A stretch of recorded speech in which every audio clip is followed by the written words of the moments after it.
Paix sur vous tous, j'espère que ça va de votre côté. Donc aujourd'hui, je voudrais parler de la fête qu'on appelle Noël, bien entendu, tout le monde connaît. Donc on va faire une petite étude ensemble, donc à propos de l'étymologie, etc. Où est-ce que ça nous amène? On va même aller dans l'évangile, on va même regarder à propos de la météo à Bethléem, oui, oui. Et le recensement, etc. Plusieurs choses, d'accord. Où est-ce que ça va nous amener réellement? Donc, premièrement, qu'on se comprenne... moi, je ne dis pas que se réunir en famille, c'est pas bien, bien au contraire, c'est très bien. Maintenant, d'attribuer ce genre de choses au Seigneur, et pour le coup, donc le 24 et le 25 décembre, à Jésus, à Issa, ça c'est pas bon, d'accord? Puisque évangéliquement, premièrement, il n'y a pas cette date. On va même regarder un petit peu plus ou moins quand est-ce que ça pourrait être, même si c'est un peu plus compliqué que évangéliquement, qu'on se comprenne. Et on va regarder plein d'autres choses, d'accord? Donc, les musulmans, ça a fait pareil, par exemple pour l'Aïd, la fête de l'Aïd, qui n'existe pas dans le Coran. Dieu ne demande pas de fêter une fête après le Ramadan, etc. Les deux Aïd, comme je l'ai déjà dit plein de fois. Donc, par exemple, justement, c'est qui a eu l'Aïd dans le Coran? Bah, c'est Jésus, d'accord? Donc, vous voyez que tout a été inversé. Si vous voulez la référence, c'est Sourate 5, verset 114, d'accord? Voilà. Donc, on va regarder juste 2 secondes, 2-3 petits trucs. Donc, Joyeux Noël en anglais, Merry Christmas. Donc, quand on divise, on voit bien qu'il y a Christ dedans et Mass. Donc, messe, les messes du Christ, d'accord? Donc, dans l'étymologie, dans ce mot-là, il n'y a pas de problème de ce que je vois. Joyeux Noël en suédois, on va voir qu'il y a un gros problème. God Jules, etc., etc. D'accord? God Jules, etc. Donc, en italien, Buon Natale. En espagnol, Feliz Navidad. Donc, on va voir que, en portugais, Feliz Natal, par exemple, etc. Donc, on va voir qu'il y a vraiment le problème, c'est dans la langue française, donc, de dire Noël, d'accord? On va voir où est-ce que ça pourrait nous amener. Donc, à propos du mot Noël, en fait, il faut le découper en deux. Donc, No, N-O, et plus loin, E-L, d'accord? Donc, vous remarquez bien que sur Noël, il y a le E, il y a le tréma, donc les 2 petits points au-dessus. Et bah, bien entendu, ça c'est un mot hébreu, d'accord? Donc par exemple comme Joël, Israël, Ismaël, etc. Nathanaël, d'accord? Il y en a plein, d'accord? Donc on voit que en vérité, c'est le L de Dieu, d'accord? Donc en fait, c'est un mot, le no, c'est en anglais, et le L, c'est en hébreu. Donc en gros, ça veut dire pas de Dieu, sans Dieu, etc. Donc un truc très mauvais, d'accord? Et on a vu que dans les autres langues, ils ne disent pas pareil, d'accord? Donc Noël se dit Navidad en castillan. Et on traduit également Noël par Nadal en Catalogne, d'accord? Donc vous voyez qu'il y a vraiment qu'en français qu'on dit Noël, d'accord? Donc c'est très étrange. Donc Navidad, donc nativité, naissance, etc. Moi, à la limite, j'y vois pas de problème dans ce mot. Pourtant, pour d'autres, les origines du mot Noël sont gauloises. Le mot Noël viendrait de 2 mots gaulois, noyo et el, soleil, d'accord? Donc si on prend cette étymologie, que je suis pas forcément d'accord, quoi qu'il arrive, c'est mauvais signe. Nouveau soleil, d'accord? Cette origine fait référence au caractère profane de la fête et notamment à la fête du solstice d'hiver fêtée par les Gaulois, d'accord? Donc on va voir que c'est qui le nouveau soleil? Bah, dans ce cas-là, si on prend ces 2 mots-là, ça donnerait le Sol Invictus, d'accord? Comme on va y aller juste après. Donc Noël, tout le monde connaît, etc. Donc il y a plein de trucs hein, sur la page de Noël, c'est balèze, hein, d'accord? Donc je suis vraiment pas du tout d'accord avec l'étymologie du mot qu'il donne. Bah, bien entendu, ça les arrange pas, parce que si les gens étaient un peu conscients que ça veut dire bah, un blasphème, bah voilà, d'accord? Donc je suis pas du tout d'accord, il y a beaucoup de blabla, d'accord? On va voir qu'il y a un truc intéressant à propos d'un mot qu'on va voir. C'est la même... on trouve cette même transposition d'une fête païenne à une fête chrétienne chez les peuples scandinaves dans le terme qui signifie Noël, islandais, Jol, norvégien, suédois, danois, Jules. Donc, comme le rappeur, d'accord? Donc, voilà, donc la même étymon proto-germanique, Géola, a donné, je sais pas prononcer, hein, a donné le vieil anglais Géol, d'où l'anglais Yule, d'accord? Donc, vous voyez qu'il y a un problème, d'accord? Donc, on va voir après sur Yule, etc., cette fête. Donc, on y va tout de suite. Yule est une fête du solstice d'hiver, etc., etc.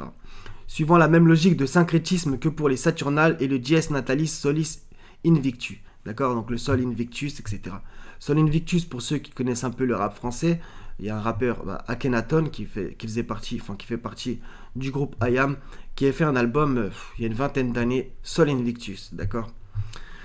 Yule a été associé au fêtes de Noël dans les pays nordiques, etc., depuis la christianisation des peuples germaniques et balto-finnois, d'accord. Donc voilà, donc on voit bien le Jul, d'accord, et on a vu que en suédois, God Jul, d'accord. Donc pour moi, il y a un gros problème dingue dans ce mot, d'accord. Donc je suis pas spécialiste dans toutes les langues, hein, là, loin de là, d'accord, qu'on se comprenne. Maintenant, il y a des énormes problèmes, d'accord. Donc on va aller au Saturnal, etc. Donc il y a aussi, ça pourrait être le culte de Mitra, donc en fait c'est un petit peu c'est une paella en vérité, on va pas se mentir. Tout le monde fêtait des choses à cette même période, d'accord, vers le solstice d'hiver, etc. D'accord. Donc il y a aussi un lien avec Mitra. Donc après on revient au Saturnal, dont j'ai parlé pas mal ces derniers temps, puisqu'ils aiment beaucoup ça. Donc les Saturnales sont durant l'Antiquité romaine des fêtes se déroulant une semaine avant le solstice d'hiver qui célèbre le faux dieu Saturne, d'accord. Donc vous voyez qu'il y a un énorme problème. Et donc justement, il y a eu une conjonction Jupiter-Saturne, j'aime pas dire ces mots parce que c'est du shirk, aura lieu le 21 décembre 2020, d'accord. Donc c'était hier, là on est le 22, d'accord. Il y a eu justement une conjonction, d'accord. Donc eux, ils adorent Saturne, ces gens-là, etc., d'accord. Ce sont des associateurs qui prétendent être des laïcs, etc., d'accord. Donc il y a plein de problèmes, d'accord. Donc les Saturnales, Mitra, Yule, Sol Invictus, on y va tout de suite. Donc Sol Invictus, pour soleil invaincu, est une fausse divinité solaire apparue dans l'Empire romain, etc. Elle reprend des aspects de la mythologie d'Apollon et du culte de Mitra, etc., etc. Donc en vérité, dans le christianisme, comme on va le voir, si je retrouve l'onglet tout de suite, en fait, ils ont fait beaucoup de choses. Quand il y avait une fête païenne, ils ont essayé de, on va dire, christianiser la chose dans le sens que, voilà, il y a une fête à un moment donné, à une journée précise, et eux, ils se disent, bon, on va en faire une autre pour essayer de la couvrir, d'accord, pour la remplacer, on va dire. Bah ouais, mais le problème, c'est que tu fais pas le mal par... pour moi, j'estime faire le mal par le mal, d'accord. Tu remplaces pas du paganisme par, à la même date, une fête qui n'est même pas en plus écrite dans l'évangile, d'accord. Par exemple, la fête de la Saint-Jean est une très belle... un très bon exemple, donc la fête de la Saint-Jean, etc. Et la fête de Jean le Baptiste le 24 juin, soi-disant... Bah ouais, mais le problème, c'est qu'en vérité, avant, c'était aussi une fête païenne, d'accord. Après avoir tenté d'empêcher cette fête païenne, ce qui est par exemple le cas du 24 décembre, pareil, l'Église catholique l'a christianisée, donc la fête de la Saint-Jean, en la dédiant à Saint-Jean, mais sans participer aux rituels délictuels qui se sont conservés au moins jusqu'au 19e siècle dans une grande partie de l'Europe, d'accord. Donc tirer des feux, etc. Bref, une fête païenne, d'accord. Voilà. Donc pour moi, j'estime qu'on ne remplace pas une fête païenne en attribuant une fête à Saint-Jean le Baptiste comme ça, d'accord. Et pareil pour le 24 décembre. Pour moi, je trouve qu'on ne fait pas ça, d'accord. Donc il y a plein de prénoms avec EL à la fin, d'accord. Donc il y a aussi le mot Noël, donc j'avais regardé, mais pour moi ça pue. Hein. Tout ça, ça pue réellement, rien que dans l'étymologie. Donc maintenant, on va aller un peu dans l'évangile. Donc Matthieu chapitre 2, verset 1 à 2, ça c'est très intéressant. C'est Jésus étant né à Bethléem en Judée au temps du roi Hérode, voici des mages d'Orient arrivèrent à Jérusalem. Donc quand ils arrivèrent à Jérusalem, on va voir à peu près, ça pourrait être dans quelle période, même si en vérité, ça va pas être facile, d'accord. Donc il y a certaines choses dans Matthieu chapitre 2, mais ça va être dans Luc principalement qu'il y a des choses plus intéressantes. Donc du coup là on est sur Bethléem à propos du climat, d'accord. Donc les températures, etc. Donc le seul problème que j'ai vu, c'est que les températures varient énormément, d'accord. Donc par exemple, record des températures minimum, maximum, même en décembre, ça peut aller de 1 pour la température la plus basse, enregistrée le samedi 6 décembre 1986, et ça peut aller jusqu'à 33 quand même en décembre, d'accord. Même si la période, on va dire, la plus chaude, bah, c'est juillet, Même juin, en vérité, on a des 43. Toute l'année, on peut avoir des températures très chaudes, hein, quand même. À part en janvier où le max, ça a été 29, d'accord. Et février-mars, on a des -3, mais ça, c'est dans nos années, quoi, dans 1993, 1973, donc c'est pas loin de nous. Donc déjà, est-ce que c'était réellement, il y a 2000 ans à peu près, la naissance de Jésus? Pour ceux qui connaissent un peu le récentisme, bref, vous m'avez compris. Donc moi, l'histoire officielle et date officielle, j'aime pas trop. Donc est-ce que le climat a changé? Ça, je pourrais pas vous dire, d'accord. Moi maintenant, par contre, ça m'interroge quand même, d'accord. Parce que regardez. Donc on va regarder quelque chose d'intéressant. Donc les températures, on va dire le mois le plus... la température la plus basse, c'est le 9 septembre 2002 à propos du mois... je m'exprime mal. En septembre, c'est là où il y a les températures les plus hautes. Quoi. Le 12, c'est minimum. Et 42, maximum. Bon, même si on a des 43 dans d'autres mois. Mais bon, bref, vous m'avez compris. Le 12 degrés, c'est vraiment le minimum en septembre. Donc, on a l'impression que septembre, c'est plus ou moins le mois le plus chaud. Et même au niveau des précipitations, il n'y a que 3, d'accord. Nombre de jours avec la pluie, un seul. Même si en juillet et août, il y en a 0, d'accord. Donc, septembre, c'est quand même un gros mois. Température moyenne, 26. Même si c'est en août qu'il y a 27 le plus. Bref, je suis pas spécialiste de Bethléem, loin de là non plus. Ça, c'est juste la recherche qui... D'accord. Donc, courbe de température, etc. Donc, on voit que le mois le plus froid, c'est janvier, d'accord, où il caille le plus. Et décembre, c'est pas mal dans le style aussi, d'accord. Donc, décembre, il fait froid. Et qu'est-ce qu'on va voir dans Luc? Donc, ça, c'est à propos de la naissance encore de Jésus. Donc, Luc chapitre 2. Verset 8, donc à propos de Jésus quand il est né, etc. Il y avait dans cette même contrée des bergers qui passaient dans les champs les veilles de la nuit pour garder leurs troupeaux. D'accord? Les veilles de la nuit pour garder leurs troupeaux. Donc c'est-à-dire que la nuit, ils veillaient. Bah ouais, mais est-ce que tu veilles quand il fait 9 degrés Tu peux le faire, hein, bien entendu, tu peux le faire. Maintenant, la période la plus propice pour veiller, ça serait quand même, on va dire, en été, bien entendu. Et je sais pas, tu peux le faire à partir même de mai, ça peut aller, quoi, d'accord. Mai à septembre, on va dire, plus ou moins, d'accord. Donc, je sais pas. Donc, pour la naissance, qui soit né en plein froid, le 24 décembre, bref, ça colle quand même moyen, même avec la vision évangélique, l'éveil de la nuit pour garder leur troupeau, d'accord. Ils veillaient. Donc ça c'est une petite recherche, donc encore 2-3 trucs. Donc à propos du recensement, vu que ça en parle justement dans l'évangile de Luc par exemple, bah j'ai pas réussi à trouver la période du recensement qui nous aurait bien aidé. Donc dans la Rome antique, etc. C'est effectué tous les 5 ans, d'accord. Maintenant on va voir d'autres trucs pour finir. Donc calendrier maçonnique. Donc l'année maçonnique comporte 2 fêtes, soi-disant. La Saint-Jean d'été, qu'on vient de voir, d'accord. Donc vous voyez, hein, ça c'est... Il y a plein de trucs qui sont pas bonnes. La Saint-Jean d'été, fêtée le 24 juin, et la Saint-Jean d'hiver, le 27 décembre. Le jour où ils veulent vacciner les gens. Ça, je l'ai dit l'autre jour. Coïncidant symboliquement avec les solstices, d'accord. Donc, le soleil est adoré. Et ça dure encore jusqu'à maintenant, d'accord. Donc, à propos du calendrier satanique, juste pour terminer, oui, je sais, ça fait un peu froid dans le dos, mais...